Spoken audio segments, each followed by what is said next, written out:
mais simples, não é? Em que os impostos, na realidade, o imposto de renda, o PIS, o COFINS e a contribuição social sobre o lucro líquido, eles são reunidos. Esse patrimônio de afetação, ele recebe uma tributação única de 7%, tá? Digamos que é um benefício fiscal para incentivar, não é, a adoção do patrimônio de afetação. Tá bem? Muito bem, dito isso, com relação a condomínio, incorporação e patrimônio de afetação, creio que é o suficiente, não é? Partamos agora para analisar brevemente questões relacionadas à reserva legal. Tá bem? Muito bem, senhores. A reserva legal, como os senhores devem saber, não é? É um instrumento que visa o quê?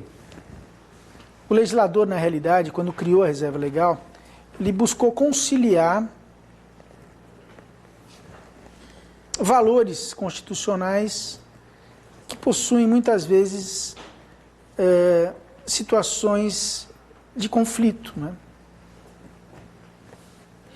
Que é o direito à exploração do meio ambiente e o direito o quê? À preservação desse meio ambiente, tá?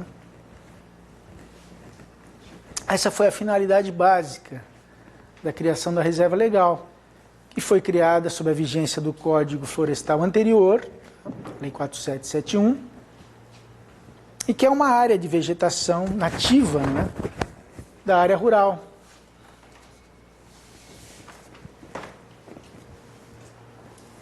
E basicamente ela serve para a manutenção do bioma natural, da manutenção da biodiversidade, tá?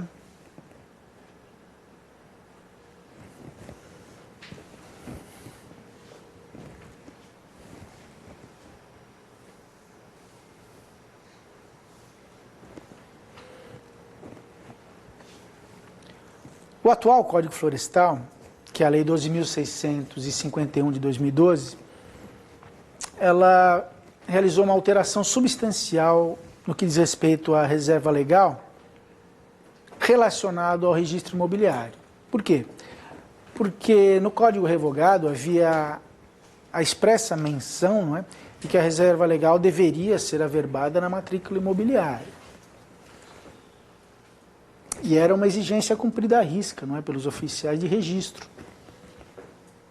E que, de uma certa forma, não é, obrigava os produtores rurais a reservarem essas áreas, não é, para a preservação dos biomas naturais. A Lei 12.651, ao meu ver, equivocadamente, não é, alterou esse regime, tá? Então, hoje não há mais necessidade de averbação da reserva legal na matrícula imobiliária. Essa necessidade ela foi revogada pela Lei 12.651, que revogou, na verdade, que abrogou o Código Florestal anterior, a Lei 4.771, 65, tá? Então, lá no artigo 18, os senhores verificarão que essa necessidade de averbação ela foi substituída por um cadastro ambiental rural, denominado CAR, tá? Que não possui, na realidade, relação com o registro imobiliário, é um órgão federal, não é? E essa inscrição no CAR, ela é feita eletronicamente. O problema que eu tenho percebido é que o cadastro ambiental rural, ele não possui crítica alguma, tá? Ou seja, os produtores rurais, não raras vezes, né, eles informam que a reserva legal do imóvel é igual a zero, mesmo já tendo feito uma reserva legal anterior ali na matrícula imobiliária, e nada acontece, não é? Os oficiais registradores já se reuniram várias vezes para decidir se há possibilidade do oficial registrador questionar, porque o CAR, o Cadastro Ambiental Rural, ele é averbado na matrícula imobiliária. Mas não cabe agora ao registrador, não é, em princípio, exigir que do CAR conste a averbação da reserva legal. Ele simplesmente vai anotar o quê? O número de inscrição no Cadastro Ambiental Rural. Então verifiquem os senhores o déficit ambiental que essa medida causou, né?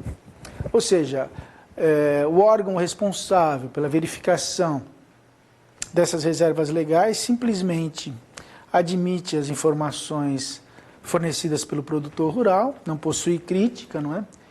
E esses cadastros eles são livremente realizados, sem que efetivamente, não é, seja informada. Sendo que a época em que essas averbações da reserva legal eram feitas no registro imobiliário, havia necessidade, não é, do levantamento do local de localização, da localização dessa reserva legal dentro do imóvel, tá? E agora simplesmente os produtores indicam lá que a área de reserva legal é igual a zero.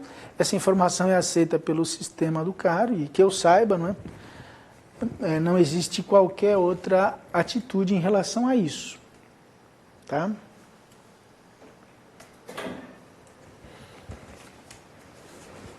Então, essa obrigação da Lei 4771 deixou de existir.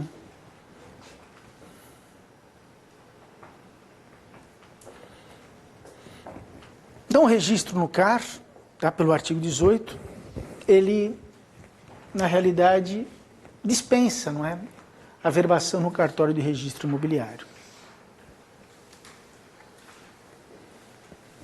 Então, o CAR agora ele apenas é informado como mais um número de identificação do imóvel, como é o CCIR, não é? Certificado de Cadastro do Imóvel Rural, como é o NIRF, né? O número de identificação do imóvel na Receita Federal. Passou a ser apenas mais um número, tá? De identificação do imóvel rural.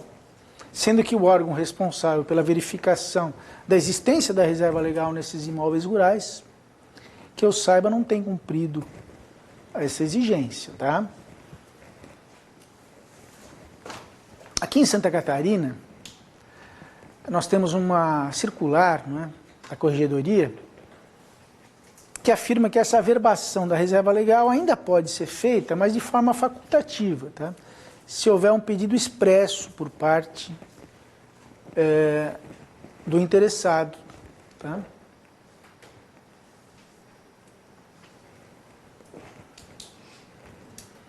Então, nós exigimos o quê? O CAR, para saber se no CAR existe, não é, aquela área efetivamente destinada à reserva legal, e facultativamente ele pode realizar essa averbação. Tá bem? Com relação à reserva legal, existe um dispositivo importante que eu queria chamar a atenção, não é, no nosso Código de Normas, que é mais uma daquelas interações com o Ministério Público, né? Os senhores veem que, na realidade, o relacionamento com o Ministério Público da comarca tem que ser assim, bem estreito, né? Tem que ser um bom relacionamento. E aqui mais um, né? Mais um. Ou seja, a gente envia muitas coisas para o Ministério Público, tá? Muitas coisas para o Ministério Público. Um fato muito comum é o seguinte: um imóvel sempre foi rural, tinha lá um número de cadastro rural, nunca averbou a reserva legal, tá? Porque quando era, na realidade, a atribuição do oficial registrador, sempre que havia um registro naquela matrícula imobiliária, se exigia o quê? A averbação da reserva legal. Como ele nunca fez qualquer registro, havia o número ali do CCIR, havia o número do INCRA, tá?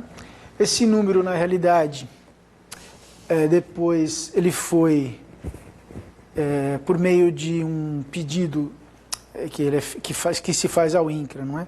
De que aquele imóvel perdeu a destinação rural, o INCRA baixa aquele número e a parte simplesmente transforma aquele imóvel num imóvel urbano, né? Acontece que durante muito tempo aquele imóvel foi um imóvel rural e havia a necessidade do quê? Da averbação da reserva legal, que não foi cumprida, tá? Com base nisso, então, o nosso Código de Normas, para solucionar essa questão, ele dispôs no artigo 691 que, se houver uma transformação de imóvel rural em imóvel urbano, e que não houve a averbação da reserva legal, esse fato, não é? E agora, não é? não houve também a averbação do CAR, e desde que o CAR contenha a reserva legal, que eu entendo que substitui essa exigência também, né? Essa situação deve ser comunicada ao Ministério Público, tá? Por quê? Porque pode estar ocorrendo aí, não é? Efetivamente, um déficit ambiental aí com relação a esse imóvel, tá?